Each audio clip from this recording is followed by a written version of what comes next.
बिस्मिल्लाहिर्रहमानिर्रहीम। फ़हीम महबूब आपसे मुखातब है। आज का जो टॉपिक है इसके अंदर हम एडवांस टैक्स के ही लेक्चर डिस्कस कर रहे हैं, जिसके ऊपर हमारा तकरीबन ये छठा लेक्चर्स है, जिसके अंदर हम डिफरेंट जो टैक्स पेयर्स हैं किस तरह अप्लाई करना है और किस तरीके से हमने उसका जो वर्किंग बनानी है, तो सारी चीज़ें डिस्कस कर चुके हैं। इससे पहला जो लेक्चर था वो कमर्शियल इंपोर्टर के ऊपर था, और आज हम देख रहे हैं कि इनकम फ्रॉम प्रॉपर्टी, यानी कि वो ओनर जिन्होंने अपनी जो प्रॉपर्टी है वो रेंट पे दी हुई है और उससे रेंटल इनकम रिसीव कर रहे हैं मंथली, एनुअली या बाई एनुअली या आफ्टर क्वार्टर, तो क्या उसके ऊपर हमने एडवांस टैक्स देना है। तो इसके ऊपर हम एक चीज़ हम क्लियर कर लें कि लास्ट 1 ईयर से ये जो इनकम फ्रॉम प्रॉपर्टी है ये नॉर्मल जो बिज़नेस इनकम है उसमें नॉर्मल बिज़नेस इनकम में ऐड कर दी गई है। इसका मतलब ये है कि जो जैसे हम बिज़नेस की रिटर्न फाइल करते हैं, सेल लिखते हैं, कॉस्ट ऑफ सेल है, एक्सपेंसेस है, उसके बाद प्रॉफिट आता है, फिर टैक्स अप्लाई होता है स्लैब के मुताबिक, और उसके बाद हम उसका जो टैक्स है वो कैलकुलेट करके पे करते हैं। तो इसी तरीके से रेंटल इनकम के ऊपर भी कह दिया गया है कि जो रेंट आपको रिसीव होता है उसमें से कुछ पोर्शन हमें एक्सपेंस का अलाउ किया गया है कि यह माइनस कर सकते हैं, और रिमेनिंग जो पोर्शन है वो उसके मुताबिक हम स्लैब रेट अप्लाई करेंगे, जो बाकी इनकम आएगी, और हम टैक्स पे करेंगे।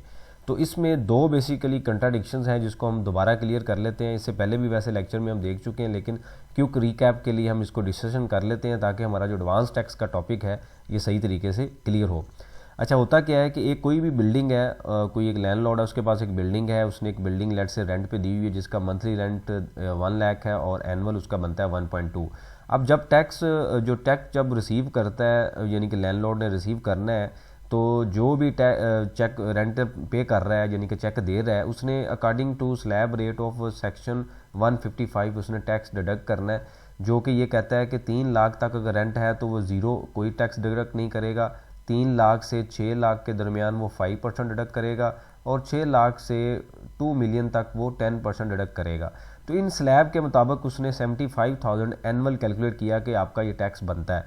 अब ये जो टैक्स है, एनुअल जो टैक्स बनता है, ये उसने जब आपको चेक देगा तो हर चेक में एक इक्वल इंस्टॉलमेंट के करेगा वो, और उसके बाद यानी कि डिवाइडेड बाई 12 करेगा, और हर चेक में जितनी भी अमाउंट बनती है वो 1 लाख का फॉर एग्जांपल मंथली रेंट है तो उसमें से टैक्स को माइनस करेगा और रिमेनिंग बैलेंस आपको पे कर देगा।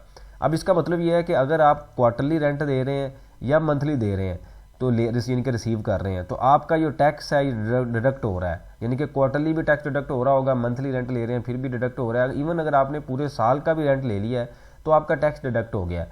तो मतलब ये हुआ कि जिस तरीके से एक सैलरी इंडिविजुअल है जिसके ऊपर सेक्शन 147 अप्लाई नहीं होता, क्यों अप्लाई नहीं होता कि जब एम्प्लॉयर उसको सैलरी पे करता है तो एट सोर्स उसका जो टैक्स है वो डिडक्ट हो जाता है, इस वजह से उसके ऊपर अप्लाई नहीं होता। तो सेम सिनेरियो अप्लाई होगा हमारा सेक्शन 155 में। दूसरा पॉइंट हमने ये देखा था कि जो टैक्स यहाँ पे जो लैंडलॉर्ड ने जो बिल्डिंग रेंट पे दी है और जो टैक्स डिडक्ट हो रहा होता है, ये जो टैक्स है ये टैक्स हमेशा मोस्ट ऑफ द केसेस ये ज़्यादा होता है वो टैक्स जो हम साल के एंड पे जाके रिटर्न फाइल करते हैं। मतलब ये है कि ये साल के एंड पे लेट से हम 30 नंबर पे जाके हमने रिटर्न फाइल करनी है, और वहाँ पे हम ये कहते हैं जी 12 लाख हमारा रेंट है और 1/5 हमें अलाउ है, यानी कि 25% जो फिगर है वो हमें अलाउ 20% जो फिगर है जो हमें अलाउ है कि आप in the form of expenses minus कर सकते हैं। कोई प्रॉपर्टी टैक्स पे किया तो वो माइनस हो जाएगा, इंश्योरेंस है तो वो माइनस हो जाएगी, अगर बिल्डिंग रेंट ये मार्क यानी कि लोन लेके हमने लिया तो वो माइनस हो जाएगा। तो नेट जो इनकम आएगी ये वाली, इसके ऊपर हम स्लैब रेट अप्लाई करते हैं। तो ये जो इनकम है यहाँ पे आप देखिएगा, ये क्यों मैं कह रहा हूँ कि हम पूरे अमाउंट के ऊपर टैक्स दे रहे हैं 155, और इसके रेट भी ज़्यादा है नॉर्मल स्लैब के मुताबिक। तो इसका कंक्लूजन ये है कि आपने सिंपल ये रिप्लाई करना है कि अगर तो जो बिल्डिंग आपने रेंट पे दी हुई है, जो रेंट आपको पे कर रहा है वो टैक्स डिडक्ट कर रहा है, तो आपने उससे सर्टिफिकेट लेने हैं और उसको अटैच करना है कि जी मेरा ये टैक्स डिडक्ट हो गया एट सोर्स। सिंपल ये रिप्लाई है, कोई आपने अकाउंट्स नहीं बनाने, कोई कुछ नहीं करना।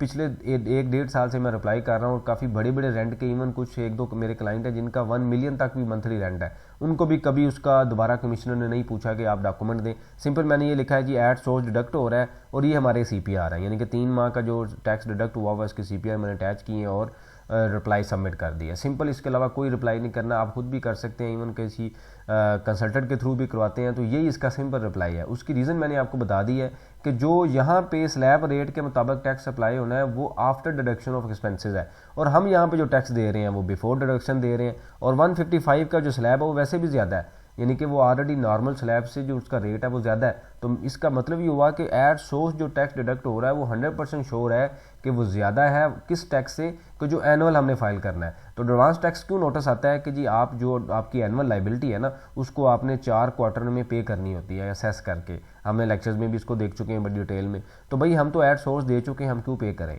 तो ये आपने CPR अटैच करना है और सिंपल इसका रिप्लाई कर देना, कोई इसमें इशू नहीं है। इससे रिलेटेड आपका कोई क्वेश्चन हो आप मेंशन कीजिए, इसके ऊपर हम डिस्कशन करते हैं ताकि जो लर्निंग का प्रोसेस है ये कंटिन्यू रहे।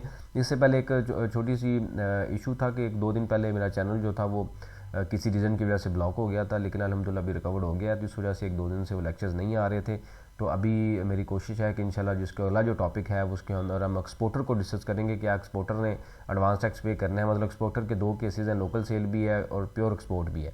तो क्या इस केसेस में हमने एडवांस टैक्स को पे करना है या नहीं करना। तो स्टेप बाय स्टेप सारी इंडस्ट्री को हम डिस्कस कर रहे हैं। होपफुली इससे आपकी जो कन्फ्यूजन है काफ़ी दूर होंगी, यानी कि जो भी रेलिवेंट टैक्स पेयर है उनको रेलिवेंट इंडस्ट्री की इन्फॉर्मेशन मिलेगी और उसके मुताबिक वो अप्लाई कर सकेंगे, क्योंकि ये हर क्वार्टर में रिसीव होना है। तो इस वजह से हमें क्लैरिटी लेना इसके ऊपर काफ़ी ज़रूरी है। थैंक यू वेरी मच, जज़ाकल्लाह।